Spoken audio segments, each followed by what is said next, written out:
Bonjour à tous, je suis Thomas de Volabike. Aujourd'hui, nous allons installer un prolongateur sur ce Turbolevo de génération 1. Comme vous pouvez le voir, c'est le vélo d'un client qui aime faire beaucoup de kilomètres.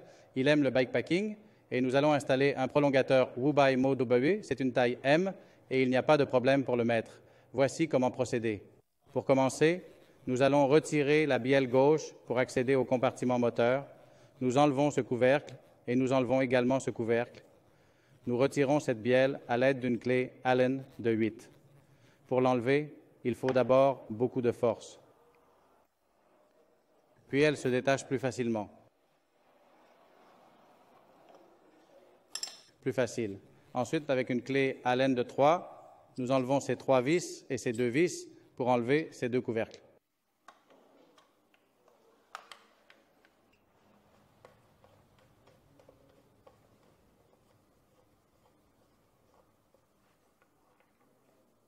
Nous allons maintenant retirer le câble qui relie la batterie du vélo au moteur et le remplacer par le câble fourni dans le kit. Tout d'abord, nous allons le déconnecter. Nous allons desserrer cette vis pour pouvoir l'enlever et nous allons extraire le connecteur du moteur en soulevant une languette que nous allons vous montrer pour qu'il puisse sortir sans problème. Desserrez la vis qui maintient le câble contre le vélo. C'est la languette qu'il faut soulever pour enlever le câble. Avec un tournevis plat, nous la soulevons et nous tirons le câble. Et maintenant, nous l'avons enlevé. Nous allons maintenant remplacer le câblage que nous venons d'enlever par le câblage inclus dans le kit. Comme vous pouvez le voir, il s'agit du même câblage. C'est un câblage d'origine Specialized. Nous avons simplement fait une connexion pour enlever la connexion qui ira au prolongateur. Tout d'abord, nous allons changer le couvercle de la batterie en retirant ces 3 vis. Nous l'enlevons et le plaçons ici sur ce câble. Nous allons également retirer le collier de serrage qui retient le câble au moteur et reconnecter la connexion sur le connecteur qui se trouve sur le moteur pour ce câble. Voici le capot qui remplacera le capot supérieur du moteur livré avec la moto. Comme vous pouvez le voir, un connecteur est déjà installé. Cette boîte est usinée. Elle a été usinée avec une machine pour qu'elle soit parfaite. Et elle a un connecteur installé qui est l'endroit où nous connecterons le prolongateur à la bicyclette.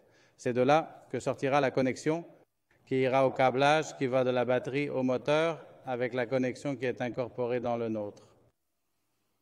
Il suffit de faire passer le câble par ici.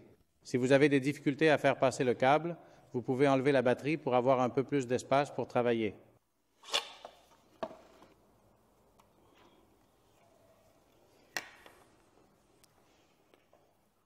Une fois les câbles passés, nous mettrons le couvercle dans sa position et nous le visserons avec les 2 vis du couvercle d'origine. Nous avons maintenant remplacé la garniture et le support du moteur par le nouveau câble. Il suffit de visser le faisceau de câble et insérer le connecteur et le brancher.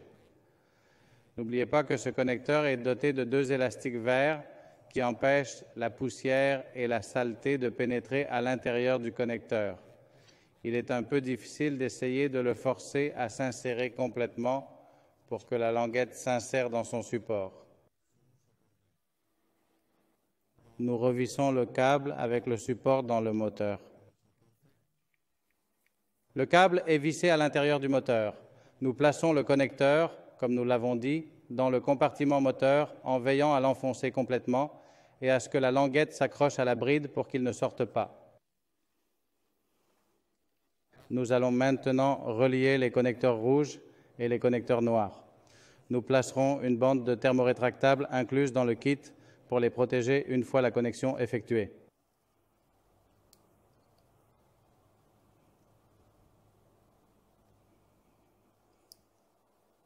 La bande thermorétractable peut être chauffée à l'aide d'un briquet. Nous pouvons le chauffer avec un briquet par le bas en faisant attention de ne pas brûler les fils ou avec un pistolet thermique. Nous le ferons avec le pistolet thermique.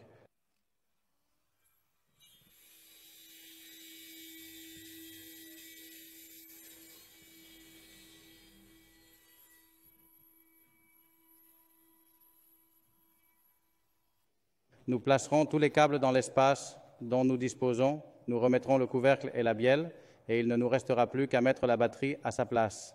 Une fois tous les câbles en place, nous remettons le couvercle en place avec précaution afin de ne pas écraser de câble.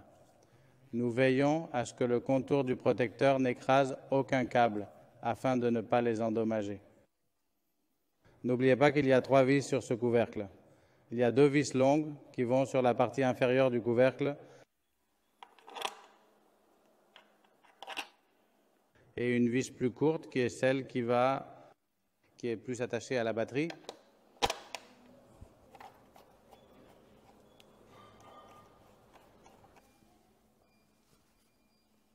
Maintenant, nous avons tout fermé. Nous avons mis le couvercle du moteur, nous avons mis le couvercle supérieur, tout est installé avec le câblage. Nous avons notre prise de courant où nous allons connecter le prolongateur. Nous allons installer la bielle que nous pouvons maintenant monter également. Il suffit de la resserrer comme une vis pour la mettre en place. Il ne reste plus qu'à installer la batterie en utilisant les 2 trous du porte-bouteille dans l'espace disponible ici. Nous allons maintenant adapter la sacoche à l'espace dont nous disposons sur le vélo. Comme vous pouvez le voir, la sacoche s'adaptera bien, il y a beaucoup de place. Il suffit d'aller à...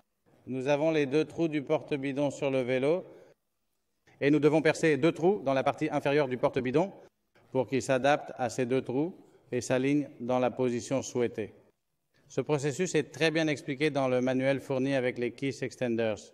Il va pas à pas, vous montre comment vous devez procéder. Une plaque d'ancrage en aluminium est placée à l'intérieur, ce qui force le sac et le cadre à s'assembler, et le tout est très bien fixé. Il ne vibre pas, il ne fait aucun bruit. La batterie est rembourrée à l'intérieur avec de la mousse, et comme vous pouvez le voir, elle est parfaitement installée. Le sac est maintenant monté, comme vous pouvez le voir. Il est très ferme, il ne bouge pas du tout, il ne vibre pas et ne fait pas de bruit. Comme vous pouvez le voir, un connecteur sort du sac et nous avons le connecteur que nous avons installé précédemment dans le couvercle supérieur du moteur. La seule chose qui reste à faire est de connecter le câble qui sort du prolongateur au connecteur de la moto. L'installation est ainsi terminée. J'espère que cette vidéo vous a été utile et qu'elle vous aidera à savoir comment l'installer sur votre turbo Levo. Comme vous pouvez le voir, ce n'est pas difficile. Il suffit de suivre les étapes indiquées dans le manuel et c'est ce que nous vous avons expliqué maintenant.